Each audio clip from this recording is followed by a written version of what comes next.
Gandhinagar gift city ખાતે મુખ્યમંત્રી ભૂપેન્દ્ર પટેલના વરદ હસ્તે ઇન્ફિનિયન ગ્લોબલ કેપેબિલિટી સેન્ટરનું ઉદ્ઘાટન કરવામાં આવ્યું હતું. કાર્યક્રમમાં ઇન્ફિનિયન ગ્લોબલ કેપેબિલિટીના સીઈઓ પણ ઉપસ્થિત રહ્યા હતા.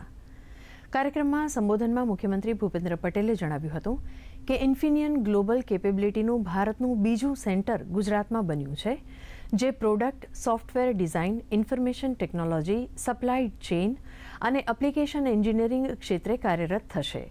તેનાથી ગુજરાતમાં ટેકનોલોજી ક્ષેત્રે નવા અધ્યાયની શરૂઆત થઈ રહી છે. રાજ્ય સરકારે ગત મહિને ગ્લોબલ કેપેબિલિટી સેન્ટર પોલિસી જાહેર કરી અને ટૂંક જ સમયમાં રાજ્યમાં પહેલા ગ્લોબલ કેપેબિલિટી સેન્ટરનું ઉદ્ઘાટન થઈ રહ્યું છે.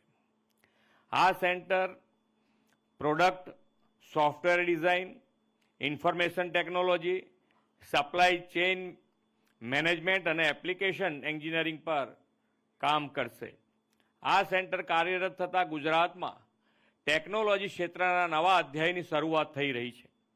હું ઇન્ફિનિયમ ટેકનોલોજીના ભારતમાં તેમનું બીજું સેન્ટર ગુજરાત અને ખાસ કરીને ગિફ્ટ સિટી ખાતે શરૂ કરવા માટે ખૂબ ખૂબ અભિનંદન પાઠવું છું. આજે કાર્યરત થયેલા ગ્લોબલ કેપેસિટી સેન્ટરના કારણે ગુજરાત દેશ અને દુનિયાને સેમિકન્ડક્ટર સોલ્યુશન આપવા માટે સક્ષમ બનશે તેવો મને વિશ્વાસ છે.